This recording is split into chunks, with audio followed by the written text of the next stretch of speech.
Bienvenue à la webdiffusion. N'hésitez pas à poser vos questions lors de la présentation en les inscrivant dans l'espace prévu à cet effet. Ainsi, nous pourrons y répondre à la fin de la présentation. Nous vous souhaitons une bonne webdiffusion.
Bonjour et bienvenue à ce webinaire tout spécial organisé dans le cadre de l'Agora métropolitaine avec la collaboration de l'Ordre des urbanistes du Québec. Et merci d'y participer en si grand nombre. Je me présente, Suzy Peet, urbaniste et coordonnatrice exécutive à la direction de la planification du territoire métropolitain de la Communauté métropolitaine de Montréal. Aujourd'hui, nous avons le plaisir d'accueillir la mairesse de la Ville de Montréal et présidente de la CMM, Mme Valérie Plante, ainsi que le président de l'Ordre des urbanistes du Québec, M. Sylvain Gariepi, qui vont nous entretenir sur le plan métropolitain d'aménagement et de développement de la CMM à l'aube de son 10e anniversaire. En effet, l'Agora métropolitaine se veut l'occasion pour les élus, les praticiens et la société civile de réfléchir et d'échanger sur la mise en œuvre et le suivi du PMAD. Cette année, l'Agora métropolitaine s'inscrit aussi en lien avec la réflexion en cours par le gouvernement du Québec quant à une stratégie nationale d'urbanisme et d'aménagement des territoires. Nous passerons donc la prochaine heure en compagnie de Mme Plante et M. Gariepi à discuter d'aménagement du territoire métropolitain, passé, présent et futur. Par ailleurs, vous êtes invités à participer à cette conversation dans le cadre de la période de questions prévue en dernière partie du webinaire. Je vous invite donc à nous soumettre vos questions tout au long du déroulement. Alors, sans plus tarder, je cède la parole à M. Gariepi pour le mot d'ouverture. M. Gariepi, c'est à vous. Merci, Mme Peet. Alors, bonjour à vous tous et merci de vous joindre à nous aujourd'hui. Il me fait plaisir d'accueillir, comme le disait Mme Peet, Mme la mairesse de Montréal et présidente de la CMM, Mme Valérie Plante, qui va nous dresser un bilan des 10 années du PMAD, donc le plan d'aménagement et de développement métropolitain. Et entre autres, nous parler des différentes orientations qui en découlent, que ce soit des orientations qui englobent des sujets qui vont de la densification du territoire au transport collectif, au transport actif et également à l'accroissement et à la consolidation des différentes zones naturelles sur notre territoire. Alors, Mme Plante en profitera également pour partager quelques réflexions sur les grands défis à venir pour l'aménagement du Grand Montréal. Alors, Mme Plante, c'est de la parole. Alors, bon matin, bon lundi à toutes et à tous. Tout d'abord, je tiens à remercier l'Ordre des urbanistes du Québec et son président, M. Gariepi, pour cette invitation. Ça me fait très plaisir d'être avec vous. Je tiens à mentionner que votre association, qui représente plus de 1000 urbanistes à travers tout le Québec, c'est une voix qui est importante en matière d'aménagement durable du territoire. Alors, de là, mon grand intérêt de pouvoir avoir cet échange avec vous.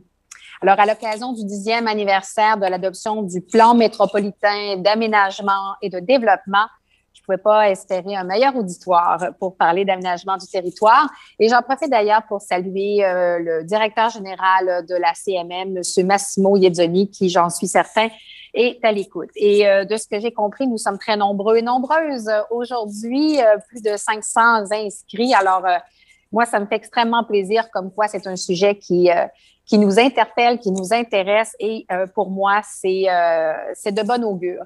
Alors, pour rentrer dans ce que j'ai envie de vous parler ce matin, justement, c'est quel est le bilan du PEMAD, mais aussi quelles sont les leçons qu'on peut tirer de ces 10 ans de mise en œuvre du PEMAD pour le Grand Montréal, mais également quels sont les principaux défis à venir. Je vais me permettre pour cette partie d'être un peu plus, j'ai travaillé très fort pour pouvoir vous donner beaucoup de contenu et par la suite, nous aurons la chance, M. Garriépy et moi, d'échanger et j'espère qu'il nous restera du temps pour entendre des questions de certains d'entre vous. Alors, sur ce, voilà, je me lance dans le vif du sujet. Alors, comme on le sait, le PEMAD, c'est le premier plan qui couvre les territoires des 82 municipalités du Grand Montréal. Cette planification est aussi la première à être réalisée dans une perspective de développement durable. Le processus d'adoption du PEMAD a été une étape importante dans l'histoire de la CMM. Il a permis de fédérer les élus municipaux et les citoyens autour d'une vision et d'un plan commun de développement du territoire métropolitain. D'ailleurs, cette mobilisation historique des élus et de la société civile autour du PEMAD a été récompensée par le prix Jean-Paul Lallier, et on en est très fiers. Si je devais résumer le PEMAD très simplement, je dirais que c'est un projet qui vise une densification intelligente pour développer des milieux de vie qui sont durables, qui favorisent l'utilisation des transports collectifs, tout en protégeant les espaces naturels et bien sûr les terres agricoles. Pour y arriver, un monitoring est réalisé tous les 2 ans afin de mesurer l'évolution des objectifs pour chaque orientation identifiée et faire les ajustements si nécessaire. Alors, permettez-moi de vous faire un bref bilan. Il y a beaucoup à dire, mais j'ai quand même voulu couvrir plusieurs aspects du PEMAD. Alors, ce que je peux vous dire, c'est qu'aujourd'hui, 93% des MRC et des agglomérations ont intégré les orientations et les objectifs du PEMAD au sein de leur schéma, de leur plan et de leur règlement d'urbanisme. C'est important. L'objectif commun, c'est vraiment, comme je le disais, d'avoir un aménagement qui est durable. Pour réaliser cet objectif-là, il faut bien sûr densifier progressivement notre territoire afin de favoriser le transport collectif. Et pour y arriver, le Grand Montréal s'est doté d'outils d'aménagement à toutes les échelles de planification de son territoire. Ainsi, l'urbanisation du territoire de la CMM au cours des 9 dernières années a permis de rétablir un équilibre entre le modèle de maison unifamiliale avec lequel on avait l'habitude et qui, on ne va pas se le cacher, prennent beaucoup d'espace vers un cadre bâti plus diversifié, plus dense, mais aussi plus viable. C'est ce qui fait que les villes et MRC ont atteint, et ça on en est très fiers, elles ont atteint ou même dépassé les seuils de densité du PEMAD pour la période de 2011 à 2021 et que plusieurs de ces municipalités-là et de ces villes ont même dépassé les cibles prévues pour la période 2022 à 2031. C'est tout un exploit. Maintenant, notre plus grand chantier d'ici 2031, c'est de développer davantage notre réseau de transport collectif, qui est la clé. C'est un peu la base de l'urbanisation du Grand Montréal qui est basée sur ce développement du transport collectif pour justement développer des aires TOD. Et à ce sujet, je vais vous en parler un peu plus des aires TOD. On constate aujourd'hui que notre premier objectif a été atteint en 9 ans. 41% des logements ont été construits dans les aires TOD de la CMM. Et grâce au programme TOD, il y a 45 projets qui ont été financés par la CMM afin d'appuyer les municipalités dans la planification de leur quartier. Mais il faut en faire davantage. Ça, il n'y a pas de doute. Si on veut que nos 159 aires TOD se consolident autour de la mobilité durable. Si on veut délaisser peu à peu la voiture solo, il faut rapidement mettre en œuvre des projets de transport collectif qui vont soutenir les objectifs de métropolitain. Cet objectif, c'est d'atteindre 35% en transport collectif. Et c'est un objectif qui est ambitieux parce que pour l'instant, on est à 26%. À voir le nombre de projets qui sont annoncés depuis les derniers mois, si je peux dire, on a bon espoir, mais tout ça va demander énormément de planification. Alors justement, quand on pense à cette planification qui est inscrite au PEMAD, mais aussi celle du plan stratégique du développement du transport collectif de l'Autorité régionale du transport métropolitain, la RTM, on est confiant de pouvoir atteindre cette cible. Évidemment, Ce plan ambitieux amène des défis financiers non négligeables. Et je vais mettre beaucoup d'emphase sur impact financier non négligeable. Le gouvernement et la région métropolitaine vont devoir avoir une discussion importante dans les prochains mois sur le financement du transport collectif dans un cadre financier qui est viable pour les municipalités, surtout quand on sait que la COVID est venue exacerber, si on veut, ces défis de financement, étant donné la baisse de l'achalandage drastique. Maintenant, je vais passer dans un autre objectif du paiement, c'est la protection des milieux naturels. Et ça aussi, c'est un objectif qui est très important. Notre cible, elle est ambitieuse, c'est d'atteindre 17 %. Et ça, on le fait grâce à des programmes. Le programme le plus connu, c'est celui de la trame verte et bleue, où on s'assure de protéger et de mettre en valeur nos collines montérégiennes, notre fleuve Saint-Laurent, nos rivières et nos corridors verts. Et ça nous permet également souvent de pouvoir mettre en réseau différents grands espaces verts et de créer justement une approche très métropolitaine de la protection et de la valorisation des espaces verts pour nos populations. Alors ça, je dois dire que ce programme-là, c'est vraiment le fruit d'une excellente collaboration entre les villes, le gouvernement du Québec et bien sûr la CMM. Aussi, en fait, pour vous donner une idée, là, depuis 2012, on a protégé, je parle bien sûr de la CMM, on a protégé 886 hectares en milieu terrestre et il y a 65 projets de mise en valeur qui ont été complétés ou sont en cours. Ces interventions nous ont permis de maintenir la part de superficie protégée à 10 %. Mais je pense qu'un mot-clé ici, c'est permis de maintenir, alors que notre souhait, c'est d'aller jusqu'à 17 %. Alors, évidemment, faut accélérer la cadence, surtout quand on passe à la question de la transition écologique. Enfin, un dernier élément que je voudrais mettre en valeur, c'est toute la protection et la valorisation du territoire agricole de la CMM. Alors, la CMM, le MAPAC ainsi que le MAMACH se sont donnés comme objectif commun de développer les activités agricoles afin d'augmenter la superficie des terres en culture à 6 %. Nous sommes maintenant à 1,5 %. Alors, là aussi, il y a du travail à faire. Parmi ces projets, le parc métropolitain agricole à la gare terminale du REM de Brossard va nous permettre d'avoir une agriculture plus locale. Ce sont des gains qu'on est allé chercher et dont on est très fiers. On a également, c'est aussi un autre élément dont je suis très fière, c'est d'avoir exprimé de façon concrète notre solidarité à 19 de nos municipalités rurales, à même la CMM. On a voulu reconnaître leur statut de gardienne du territoire agricole en mettant en place un programme financier qui les appuie dans la mise en œuvre de projets structurants pour leur territoire. Maintenant, parlons des leçons. Écoutez, globalement, on constate que le PEMAD va dans la bonne direction et que les objectifs de densité territoire, de miser sur le transport collectif et de protéger nos terres agricoles et nos milieux naturels, ça peut cohabiter ensemble. Et ça, c'est une très bonne nouvelle. C'est une bonne leçon. Développer une forte adhésion des élus de la CMM au PEMAD a d'ailleurs été la clé pour en faire un succès. C'est très impressionnant quand on y pense qu'on soit 82 municipalités, autant d'élus, des conseils municipaux et tout le reste, et en plus de travailler avec la population pour en arriver à une cohérence métropolitaine.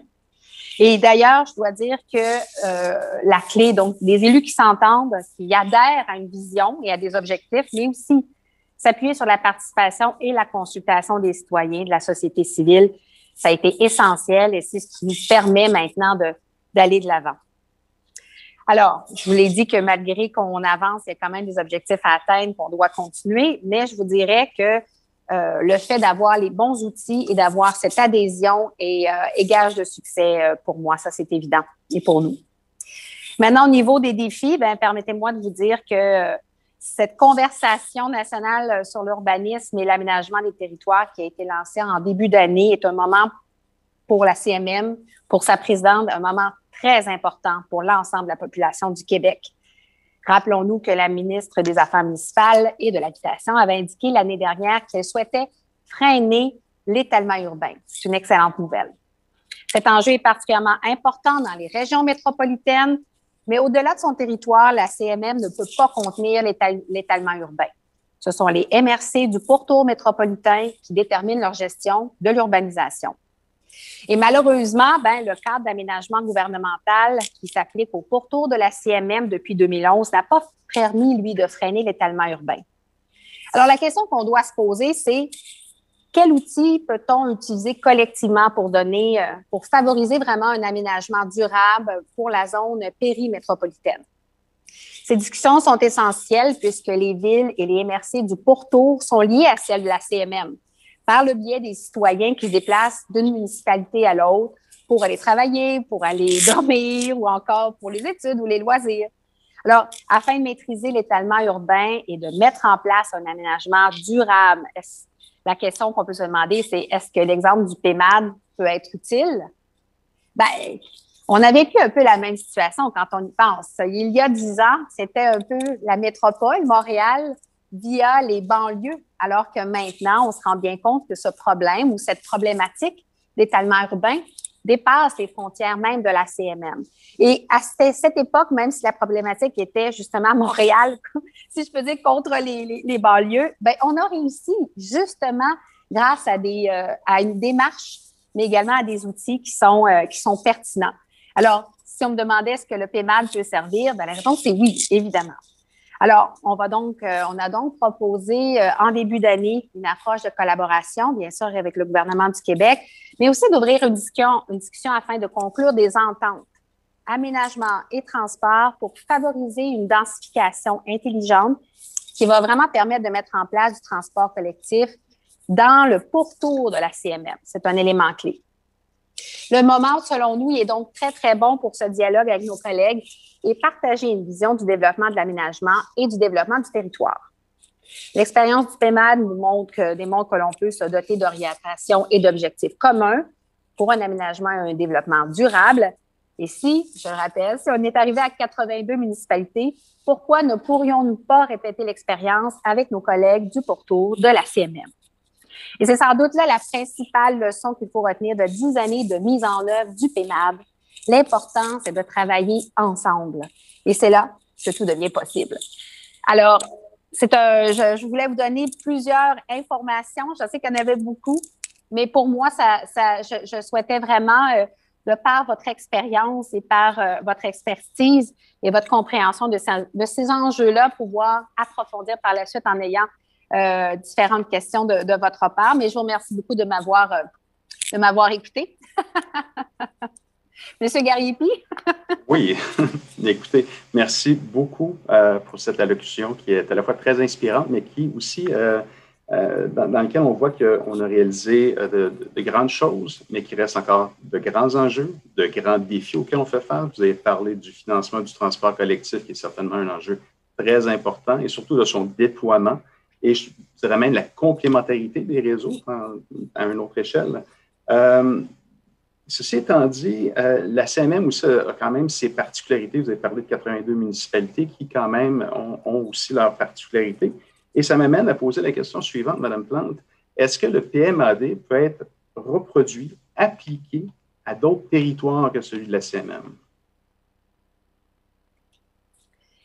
L'idée, en fait, oui, je pense que oui, mais encore faut-il pouvoir réunir les éléments qui vont en faire son succès, parce qu'on ne va pas se le cacher, ce ne sont pas des discussions qui sont faciles, surtout quand on sait j'ai envie de vous dire, quand on pense, par exemple, à la façon dont les municipalités se financent, financent leurs services, leurs infrastructures, on est très, très limité. Donc, l'idée de pouvoir densifier devient majeure. Et donc, le PEMAD peut être reproduit à la couleur d'un autre territoire, évidemment, mais je veux vraiment mettre de l'emphase sur le fait que si on est capable d'établir des objectifs communs et de mettre en place une démarche inclusive qui prend un certain temps, ça c'est sûr, mais qui est garante du succès de la démarche. À chaque fois qu'on révise le PEMAD, il y a foule. La société civile est présente, les groupes d'intérêt également. Vous êtes là également. Donc, pour moi, c'est là où ça devient pertinent. Et là, moi, je vous ai surtout parlé de l'aménagement du territoire pour des raisons évidentes, mais il ne faut pas oublier que le PEMAD, on se prononce également sur les questions de développement économique, sur l'environnement, le transport, l'habitation.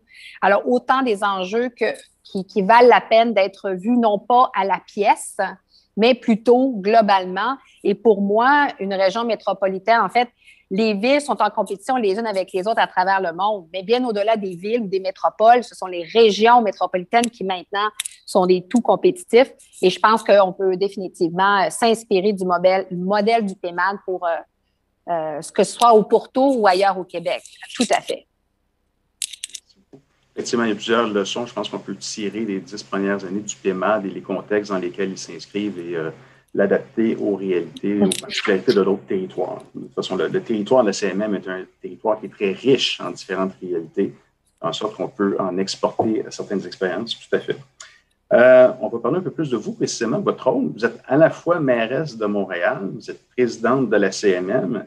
Quelle est votre vision comme présidente de la CMM et comment aussi vous réussissez, vous êtes capable de réussir à assumer ces deux fonctions qui pourraient, pour certains, paraître un peu contradictoires, mais bref, si vous pouvez explorer la question. Oui, bien sûr. Ben, je pense que dans l'autre question, je vous disais que pour moi, il y a la métropole, mais la région métropolitaine, c'est un élément pour être, qui fait qu'on se démarque et qu'on doit être compétitif, tout le monde ensemble. Compétitif, là, ça peut être mis de toutes sortes de manières, mais donc, pour moi, d'être président de la CMM ne m'empêche pas, au contraire, de pouvoir mettre de l'avant les enjeux montréalais.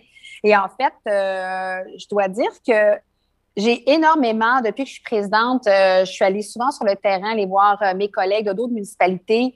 Je vous parlais de l'initiative qui a été mise en place pour soutenir les 19 municipalités qui sont, grosso modo, là, 19 sur 82, où, si je me rappelle bien du chiffre, là, c'est à peu près comme 70 et plus de leur territoire, c'est des terres agricoles. Donc, on s'entend que c'est des défis complètement différents d'une banlieue proche comme Laval, Longueuil ou Montréal, mais de comprendre cette réalité-là, mais aussi de valoriser que la CMM, en fait, je dirais pas majoritairement des terres agricoles, mais une grande, grande partie. Et ça, pour moi, c'est une force en soi. Mais il faut pouvoir se soutenir mutuellement pour pouvoir ensuite bâtir là-dessus. Donc, au contraire, puis un dernier élément, peut-être, je le disais, il y a 10 ans, c'était un peu Montréal versus les banlieues.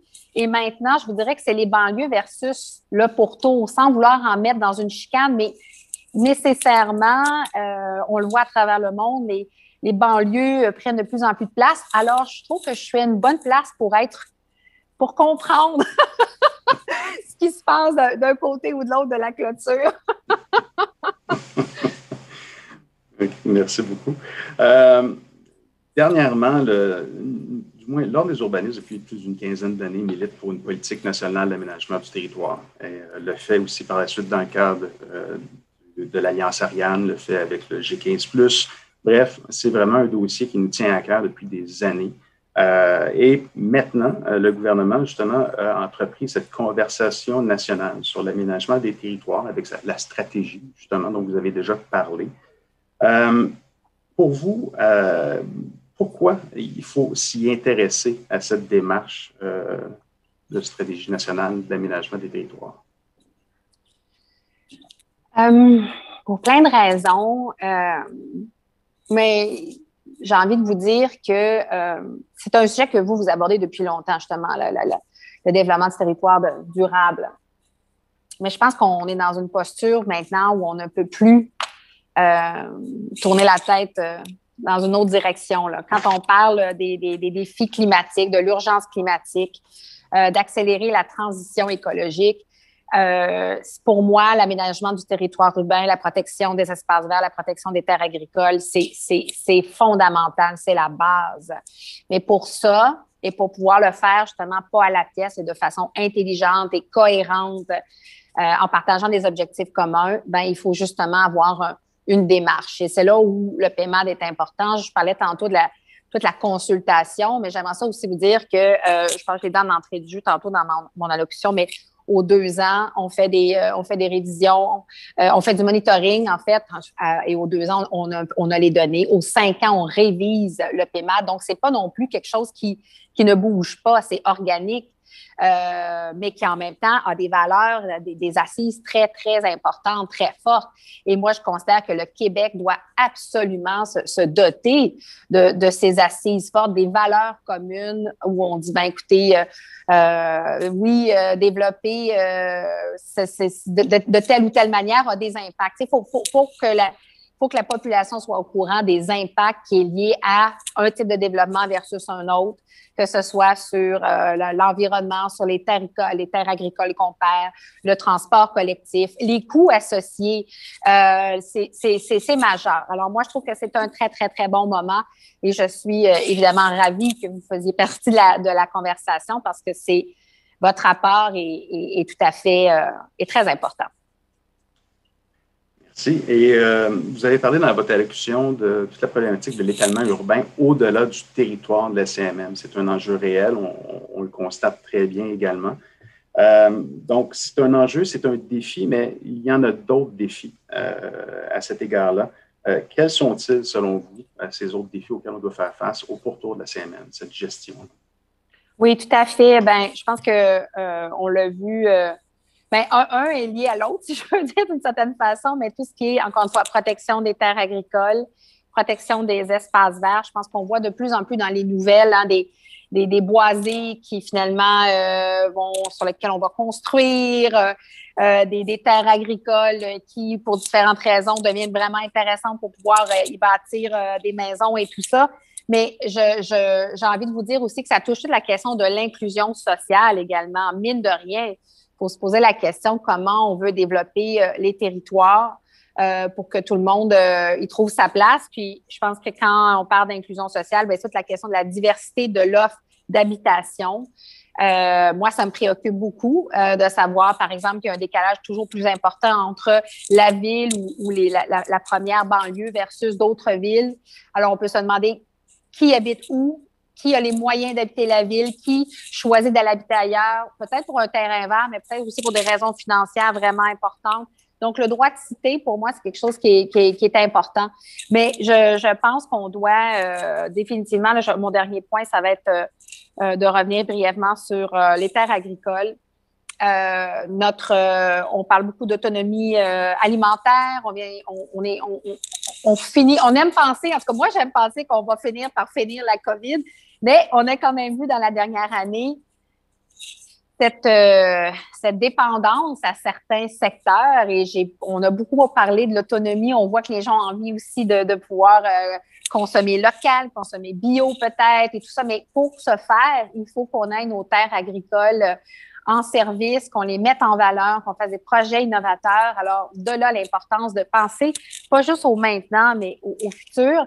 Puis finalement, ben, le transport collectif, je vais quand même le dire, ça a un impact majeur. Le transport collectif, il faut qu'on puisse en créer pour diminuer la présence de la voiture solo sur les réseaux parce que sinon, on n'y arrivera juste pas, là. Le nombre de voitures tend à croître dans la région métropolitaine. Et je tiens à le rappeler, dans la région métropolitaine, c'est à peu près 4 milliards de dollars par année que l'on perd en termes à cause du trafic, à cause de la congestion. Donc, c'est pas bon pour l'économie, là. Fait qu'il faut que les gens soient plus dans le transport collectif, déplacer plus de monde, puis que les routes servent à plus peut-être le déplacement de certaines personnes. Bien sûr, mais surtout des marchandises et de tout le reste. Mais ça doit être réfléchi. Puis, ça ne doit pas juste se limiter à la CMM parce qu'évidemment, ce serait inéquitable pour les régions de la CMM, les villes qui payons la note auprès de la RTM. Et bien sûr, on est bien content que tout le monde embarque dans l'autobus ou le métro ou le REM, mais il faut qu'on puisse partager qu'il y ait une réflexion sur le partage de la facture ou du moins des sources de financement pérennes pour le transport collectif au sein de la CMM. Vous avez touché plusieurs points sensibles et stratégiques. Équité Oui. entre les régions, fiscalité municipale entre les lignes, transport collectif, préservation du territoire agricole, mais aussi usage du territoire agricole. Absolument. Beaucoup de territoire agricole qui est simplement en friche, donc peut-être sous-utilisé. Des questions qui sont très chères aussi au niveau des sujets sur lesquels on se penche depuis plusieurs années. L'inclusion sociale également, l'acceptabilité sociale. Bref, je pense que dans tout l'échange qu'on a eu, vous avez abordé à divers niveaux ces différentes dimensions. Alors, Madame Peat, on a été plus rapide que le temps. Ben oui, je le sais. Hein, incroyable. J'espère que je n'ai pas parlé trop vite au début, mais j'étais motivée. Là. J'avais hâte de vous jaser. Bien motivée, puis c'était très clair, soit dit en passant. Parfait. Effectivement. On va pouvoir prendre plus de questions, si je comprends bien, c'est ça? Oui, on a de l'avance sur l'horaire, donc on tombe dans la période de questions. Plusieurs nous ont soumis des questions. Je vais commencer peut-être avec, puisque on est quand même en train de vivre une pandémie, plusieurs se questionnent en ce qui concerne avec la COVID, comment on entrevoit l'aménagement du territoire au cours des prochaines années. Donc, je reçois quelques questions à cet effet-là. Alors, j'aimerais peut-être vous entendre là-dessus, Mme Plante. Le développement du territoire, c'est vaste, là, nécessairement. Ou l'urbanisme aussi. Oui. Ben, écoutez, moi, je peux répondre, mais je serais bien intéressée d'entendre M. Gariepi également. Mais écoutez, je pense que justement, la COVID là, est venue bousculer les choses. On ne va pas se le cacher. C'est-à-dire que avant le modèle qui était privilégié, quand je parle des AirTod, quand je parle là, du transport collectif, c'est ce qui a toujours été mis de l'avant dans les meilleures pratiques des villes, des territoires pour encourager la transition écologique. Puis, comme je disais, ou même d'un point de vue économique, là, limiter les bouchons de circulation et autres. La pandémie fait en sorte qu'il y a des gens qui ont quitté les villes pour aller plus en campagne, ils ont envie d'avoir un terrain, ils ont envie d'avoir de l'espace. Puis on comprend ça, c'est clair. Ceci étant dit, il va falloir, je pense qu'il est trop tôt pour dire « Ah, maintenant, c'est un changement de paradigme complet ». Je ne crois pas. Mais nécessairement, il faut laisser un peu la poussière retomber. Et de là, la pertinence quand même de ces discussions-là qui va prendre un certain temps. La discussion nationale, je veux dire, là, sur l'aménagement du territoire. Mais moi, personnellement, je continue de penser qu'il faut densifier. Il faut trouver des façons vraiment de créer des milieux de vie intéressants où les gens trouvent leur bonheur. Et ça passe souvent par, oui, des espaces verts, oui, par une offre de transport collectif qui leur fait sauver du temps puis des frustrations parce qu'ils ne sont pas pognés dans le trafic.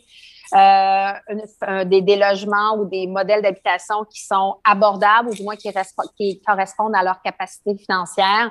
C'est des grands objectifs, mais qui, pour moi, demeurent absolument fondamentaux parce que la COVID, sans vouloir être défaitiste, je pense que moi, je le vois comme une répétition de ce à quoi pourrait ressembler dans les prochaines années, les prochains siècles, ou le plus siècle, en tout cas, oui, les prochains siècles, on va y aller pour le siècle, c'est autour des changements climatiques, là. Il faut qu'on soit prêt. Est-ce que M. Gariepi, vous voulez rajouter quelque chose là-dessus? Bien, je pense qu'on peut retirer de cette pandémie l'importance d'aménager des milieux publics de qualité. Et en espace suffisant, mais surtout de qualité. Donc, on veut densifier de façon responsable. Il faut trouver le moyen de bien investir dans nos espaces publics, qu'ils répondent à nos besoins comme gens qui habitons dans les milieux urbains plus denses et éviter justement ce syndrome de je dois fuir la ville. Donc, si les gens quittent la ville, c'est parce qu'il y a une raison également. Il faut les retenir avec des espaces qui sont très bien adaptés aux différents besoins. Donc, si j'avais ajouté quelque chose, c'est... Tout à fait d'accord. Je vais me permettre peut-être aussi un petit complément d'information. Il y a quand même eu la Commission de l'aménagement de la communauté métropolitaine qui a travaillé la question et qui a produit son rapport sur le sujet, donc avec plusieurs ressources à cet effet-là, où est-ce que oui, l'espace public, comment encadrer et gérer tout l'espace pour assurer une certaine liberté et la distanciation sociale aussi. Alors, je vous inviterai bientôt à le consulter en ligne. Pour continuer, parce qu'on a quand même parlé un peu de la crise climatique ou des changements climatiques, puis on a quelqu'un qui s'interroge, est-ce que le PMAD est un outil suffisant pour adresser cette question-là et pour diminuer en ce qui concerne les émissions de GES? Je sais qu'on en a parlé un peu, mais peut-être qu'on peut revenir sur le sujet. Oui, tout à fait, avec plaisir. Est-ce que c'est un outil suffisant? Ben, moi, j'aurais envie de vous dire qu'on peut toujours aller plus loin, mais il en demeure pas moins que c'est un plan qui est très efficace parce que, justement, avec ces objectifs que l'on a, on se donne des outils. Je pense à, par exemple, le programme, j'y reviens, là, de la trame verte et bleue, qui est vraiment important, qui a vraiment permis de soutenir des plus petites municipalités qui n'ont pas nécessairement les grands moyens d'une ville comme Montréal, tant dans la planification, au niveau de l'urbanisme, au niveau, même au niveau des équipes judiciaires, parce que qui dit protection du territoire, si je peux me permettre, on parle nécessairement de bataille, ou presque tout le temps, en tout cas. Alors, il faut qu'on soit là. C'est ça la force du PMAD, c'est aussi d'avoir cette solidarité à travers les différentes réalités des municipalités. Puis, dans le fond, pour l'urgence climatique, ce que je trouve intéressant, c'est par exemple, la CMM s'est prononcée au niveau des inondations. On a participé activement aux travaux du gouvernement du Québec concernant les seuils. Et on est très heureux de l'avoir fait. Puis je voudrais que c'était pas simple non plus parce qu'on a toutes sortes, encore une fois, de municipalités, d'un bord ou de l'autre de la rivière ou du fleuve Saint-Laurent, qui est une autre réalité. Mais il en demeure pas moins que ça nous permet, en tout cas, d'avoir, je vais le rappeler, là, cette idée de cohérence. Pour moi, le PMAD fait en sorte qu'on ne prend pas des décisions à la pièce. Pour moi, c'est le problème, je pense, quand on fait de la planification, quand on y va morceau par morceau, municipalité par municipalité, puis au final, on se rend bien compte que les changements climatiques ne s'arrêtent pas à la frontière de Montréal. Ben là, on est une île, là, mais je veux dire, d'une municipalité à l'autre, là, ça va au-delà de ça. Alors, il faut qu'on puisse avoir une réflexion globale. Puis comme je vous dis, c'est pas toujours des discussions faciles, là, mais ça fait 10 ans qu'on réussit, puis ça, c'est assez impressionnant.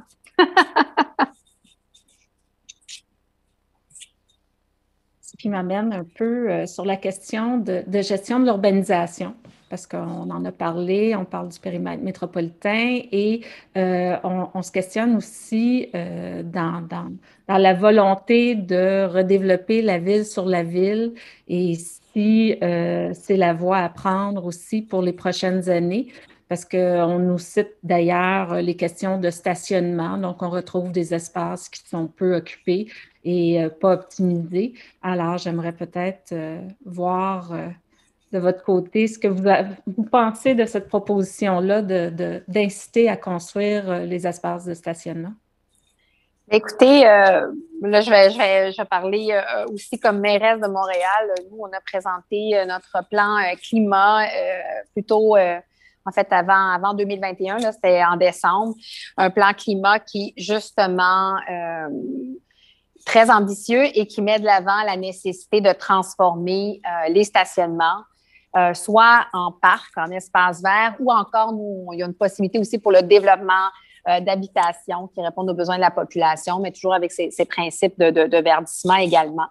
Donc, c'est là aussi où je trouve ça intéressant que différentes villes avec différents moyens fassent partie de la CMM, parce qu'à ce moment-là, on est capable d'influencer de façon positive ou d'amener des outils que, par exemple, Montréal a pu développer parce qu'on a cette capacité de développement. Mais sinon, pour moi, je pense que c'est très intéressant. Puis on le voit aussi que il y a plein de villes qui ont envie de développer leur stationnement, qui est un peu une perte d'espace, là. En fait, pour être bien honnête, c'est même une perte financière, ces stationnements-là. Là. C'est pas nécessairement intéressant quand on est dans un boulevard avec plein de commerces, avec en vitrine, là, en façade des stationnements. C'est une perte on pourrait tellement faire toutes sortes de projets de développement et ça serait même plus rentable, là. Et puis, je pense que c'est définitivement vers là où on s'en va. Je pense entre autres au projet de la mairesse de Longueuil, Mme Parent, sur le boulevard Tachereau, hein, qui, à terme, souhaite vraiment ramener les façades à même la rue, en tout cas très près de la rue, parce qu'on sait que c'est ça qui rebâtit le tissu social. Plus... comme M. Gariepi disait, la COVID nous a démontré la nécessité de créer des milieux de vie. Mais pour ça, il va falloir qu'on y mette temps, argent et volonté. Mais je pense que c'est définitivement la voie c'est l'avenir, là, définitivement. Je ne sais pas si M. Gariepi, vous voulez rajouter quelque chose? La ville sur la ville?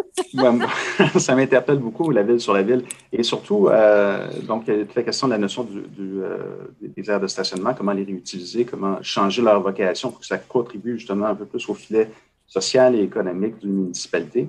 Mais quand j'entends rebâtir la ville sur la ville aussi, je ne peux m'empêcher d'avoir une pensée pour le patrimoine urbain. Donc, c'est toute cette mise en valeur, réutilisation des constructions patrimoniales à l'échelle métropolitaine. On a eu plusieurs dossiers au cours des dernières années où on a vu que notre patrimoine s'est effrité. Donc, pour moi, rebâtir la ville sur la ville inclut également ce devoir de protection patrimoniale. Donc, moi, j'ai dévié des aires de stationnement pour aller dans le patrimoine, ce qui n'était pas l'objet de la question, mais rebâtir la ville sur la ville a interpellé cette corde sensible. Donc, voilà. Mais M. Gariepi, moi, je suis tout à fait d'accord avec vous. Puis, c'est une grande préoccupation que l'on a, que j'ai également, parce que si on veut suivre un peu les meilleures pratiques, celles que vous venez de nommer, c'est nécessairement aussi des coûts. Et pour moi, c'est là où il doit y avoir je ne sais pas comment on pourrait dire ça, comme une entente sociale comme quoi c'est important et qu'on est capable, on reçoit l'aide ou on développe des projets qui mettent ça en valeur. Parce que sinon, encore une fois, puis bon, on pourrait en jaser longtemps sur certains règlements d'urbanisme pour Montréal ou d'autres municipalités où c'est pas assez proactif pour protéger le patrimoine et la question financière est souvent le principal obstacle là, de toute sauvegarde et au-delà de la sauvegarde là, pour sortir des façades, mais de vraiment là, bâtir la ville sur la ville, mais de façon exemplaire avec tout ce que ça implique de beauté, d'innovation, d'originalité. Là. Ça coûte cher. Oui, c'est comme le transport collectif, il faut faire des choix également. Tu as bien raison. Tant qu'à parler du transport collectif, on a une question aussi à savoir comment le tout se coordonne ou comment la cohérence se fait entre le plan stratégique de développement du TC de l'autorité, entre le déploiement du réseau express métropolitain et le PMAD. Écoutez, c'est très complexe nécessairement, mais pour moi, ce qui se passe en ce moment est très, très positif, là. On n'a jamais eu autant de projets de transport collectif. À Montréal, on n'a pas eu de nouvelle station de métro sur l'île, j'exclus Laval, depuis 25 ans. C'est complètement, qui pour moi ne fait aucun sens quand on se compare à d'autres grandes villes à travers le monde qui, bon an, mal an, faisaient une station, un petit rajout, quelque chose. Pas nous. Alors, on est vraiment en retard. C'est sûr que quand on y va au fur et à mesure, ça nous permet de faire aussi, je pense, ou de penser à très long terme, ça nous permet d'avoir une meilleure planification. Là, tout arrive en même temps, donc de là, la complexité. Mais dans tous les cas, le travail que fait l'Autorité régionale du transport métropolitain, sur lequel je siège avec d'autres de mes collègues élus, mais c'est aussi un conseil d'administration avec des élus et des non-élus, nous permet de réfléchir justement à long terme, mais de réfléchir en termes de région métropolitaine. J'arrête pas de le dire, là, mais pour moi, c'est pas juste Montréal en compétition avec Paris, c'est la région métropolitaine de Montréal en compétition avec la région métropolitaine de Paris ou de Boston. C'est vraiment comme ça que je le vois, surtout en matière de transport collectif. Et si on veut atteindre nos différents objectifs de diminution de la voiture solo, il faut qu'il y ait du transport collectif intéressant aussi dans la région métropolitaine. Après ça, justement, vient la question des coûts. Et ça, c'est majeur, c'est absolument majeur. C'est une discussion qui doit avoir lieu. COVID ou pas COVID, c'était déjà un enjeu.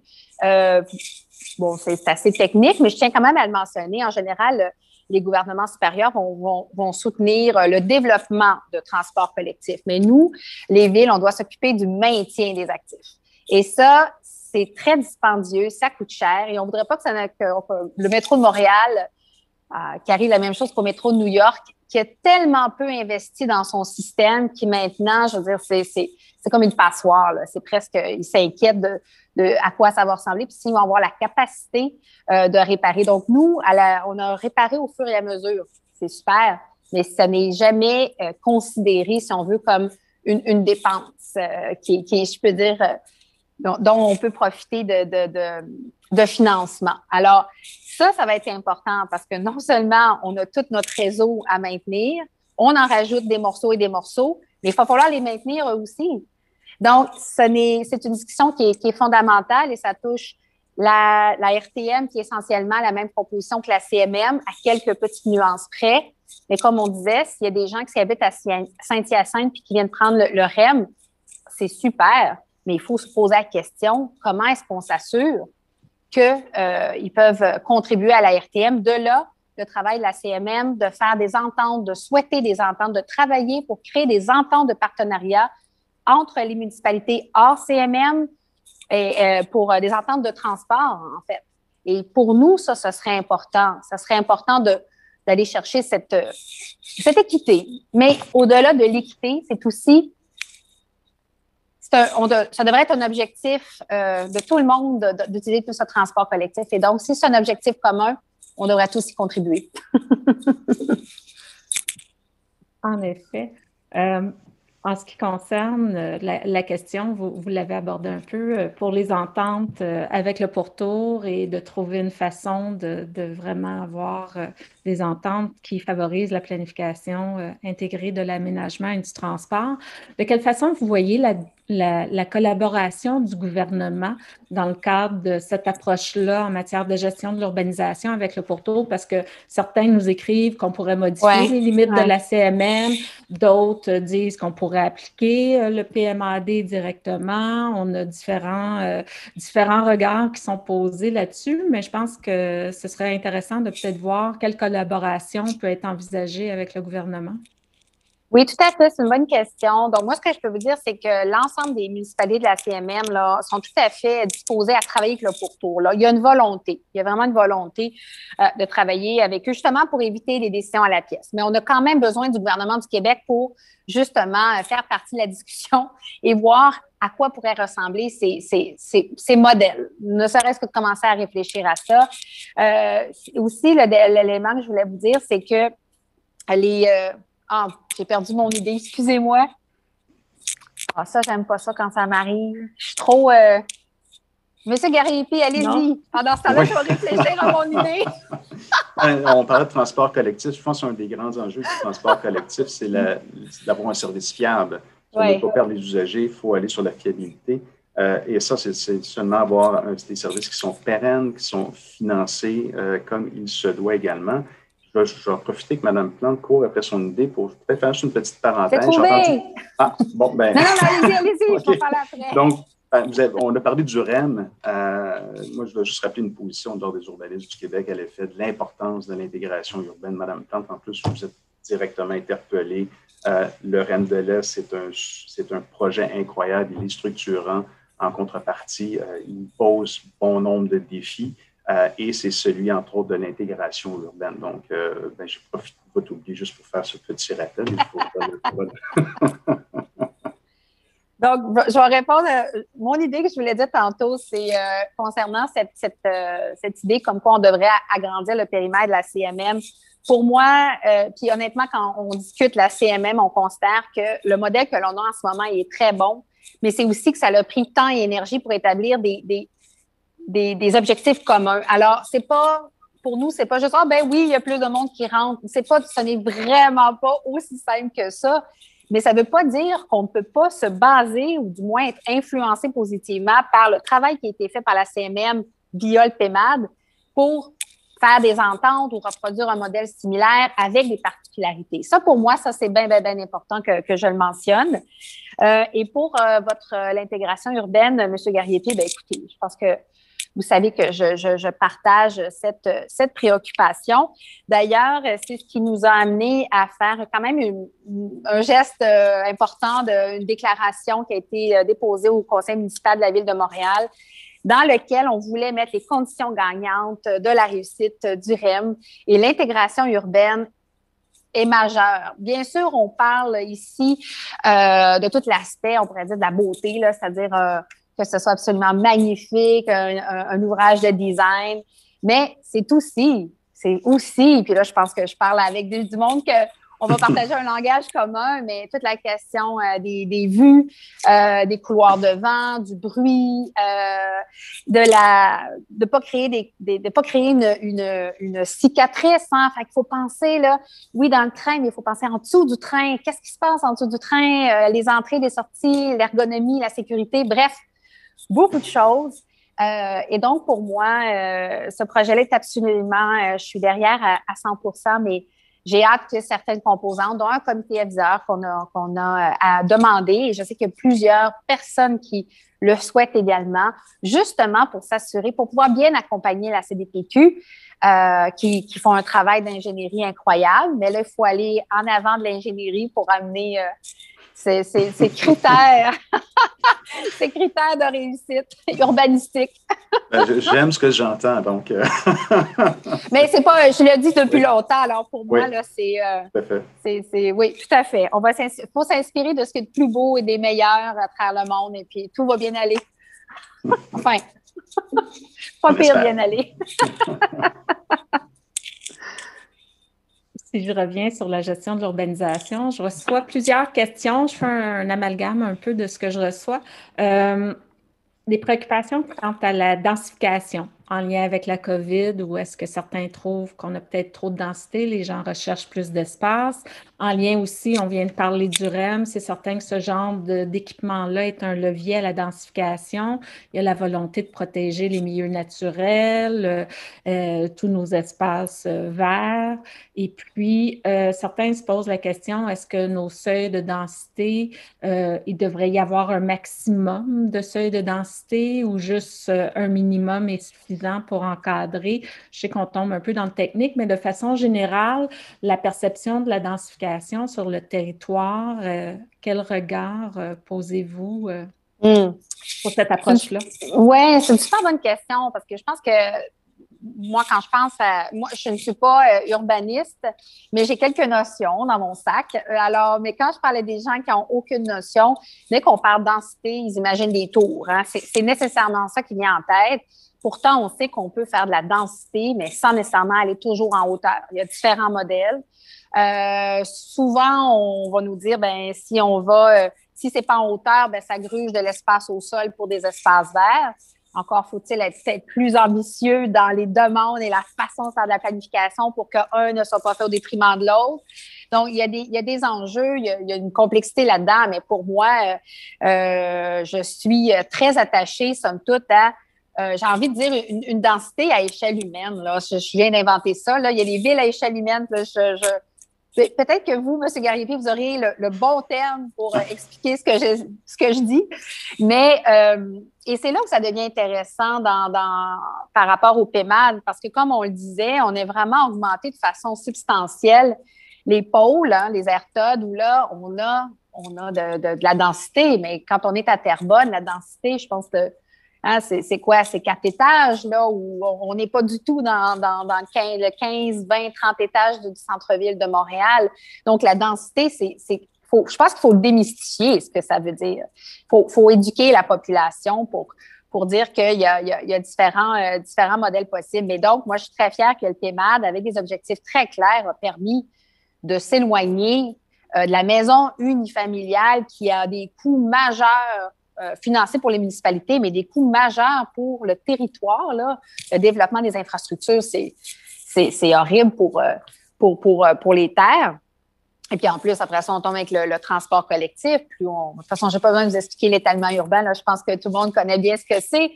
Mais donc, moi, je suis en faveur de la densité, mais dans tous les cas, il ne faut pas que la densité aille à l'encontre de l'identité d'un territoire non plus. C'est comme s'il faut trouver un équilibre.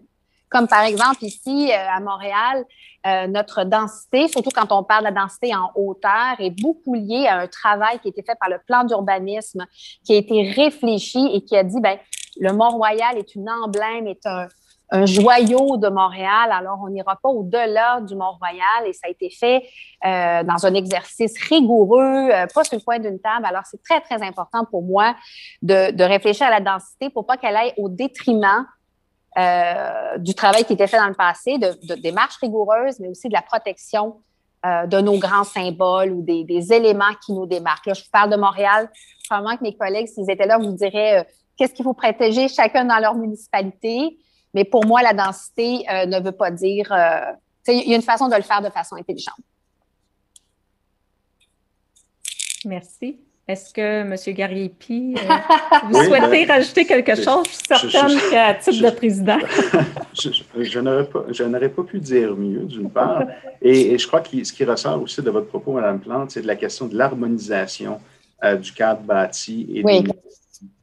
Donc, effectivement, et c'est là que l'échelle humaine prend tout son sens. C'est dans cette lecture du territoire, de l'adaptation du concept de densification à chacune des réalités des 82 municipalités de la CMM et de mettre ce concept d'harmonisation des hauteurs, des gabarits, des types de construction, dans leur composition architecturale. Bref, l'harmonisation prend plusieurs visages également. Et je pense que juste la manière que vous l'avez présenté, oui, effectivement, on saisit très bien le propos. Puis, je suis tout à fait d'accord avec ce que vous avez dit. Merci. Je vois le temps qui file. Nous sommes déjà rendus à la fin du webinaire. Je remercie tout le monde pour les questions. Je sais qu'on n'a peut-être pas passé à travers tout, mais merci des questions fort intéressantes qu'on a pu... qui nous ont permis de poursuivre l'échange et la conversation. J'aimerais donc inviter M. Gariepi à faire un mot de clôture avant de céder la parole à Mme Plante par la suite. En fait, je vais être très bref. J'aimerais juste remercier Mme Plante de vous être rendue disponible ce matin. On sait que vous avez un horaire très chargé, donc d'avoir votre présence et une présence significative aussi. Donc, j'ai grandement apprécié vos réflexions, votre propos. Et c'est inspirant. Puis, on sait tous qu'on a encore des défis devant nous. Donc, et je suis sûr que vous allez être à la hauteur de ces défis. Donc, merci pour votre présence ce matin avec nous. Bien, écoutez, merci beaucoup. Évidemment, je pense qu'on aurait été tout le monde ensemble je pense qu'on a tous hâte de pouvoir se voir en présentiel. Mais en même temps, je me réjouis qu'une rencontre comme celle-ci ait permis justement à des gens de partout de pouvoir se brancher ce matin et puis qu'on puisse échanger. Écoutez, oui, je pense que mon message à la fin, c'est que quand on se parle, on se comprend. Donc, définitivement, l'exercice du PEMAD l'a démontré. Nous, on est tous ouverts à travailler avec le gouvernement du Québec et l'ensemble des municipalités à pouvoir partager notre démarche, encore une fois, comme je l'ai fait avec vous. On veut que ça fasse des petits, on veut que ça soit une façon comme on dit, pourquoi réinventer la roue quand elle existe déjà? Ou du moins, on peut aller chercher certains éléments. Donc, n'hésitez pas à utiliser le PEMAD peut-être dans les prochaines années. Mais nous, bien sûr, on continuera d'en faire on va continuer à le porter fièrement, disons ça comme ça. Je voulais vous dire aussi que je vais avoir la chance de développer certains des thèmes qu'on a abordés aujourd'hui dans le cadre d'un webinaire qui va se tenir le 9 avril prochain dans le cadre de l'Agora 2021. Donc, l'Agora, justement, c'est ce moment, 2 fois, en fait, aux 5 ans, où on a une rencontre, en fait, des rencontres, des ateliers pour justement voir, OK, qu'est-ce qui marche, qu'est-ce qui ne marche pas, où sont les irritants, où est-ce que est-ce qu'on augmente nos objectifs? Bref, cette réflexion. Donc, je vous invite à y participer. Et pour cet atelier, moi, je serai en compagnie de mes collègues, le maire de Terrebonne, Marc-André Plante. Intéressant ce qui se passe à Terrebonne, ça va vite, le développement là-bas et les problématiques de transport collectif sont majeurs. Le maire de Mascouche, Guillaume Tremblay, qui est juste à côté, justement, et finalement, le maire de Beauharnois, M. Tremblay. Alors, si ça vous intéresse, je vous invite à vous inscrire à cet événement. Et puis sinon, merci beaucoup. Puis j'espère qu'on aura la chance d'échanger à nouveau parce que je pense que vous êtes, je l'ai dit tantôt, mais les discussions qui ont lieu en ce moment sont vraiment importantes. Je considère que il y a 10 ans, le paiement, on parlait vraiment pas autant de transition écologique. Et on a réussi à faire ce plan-là qui est vraiment bon, qui est bon pour l'environnement. Mais là, en ayant la transition écologique en tête, je pense qu'il faut qu'on aille plus loin. Puis il faut aider nos collègues ailleurs, à travers la province, et puis le gouvernement du Québec, à bouger avec nous dans ce sens-là, mais en toute collaboration. Fait que merci beaucoup. Merci, Mme Plante. Merci, M. Gariepi. Alors, ceci met fin au webinaire. Merci à tous pour vraiment avoir participé en si grand nombre et toutes vos questions. Ce fut une belle rencontre. Merci. Au revoir.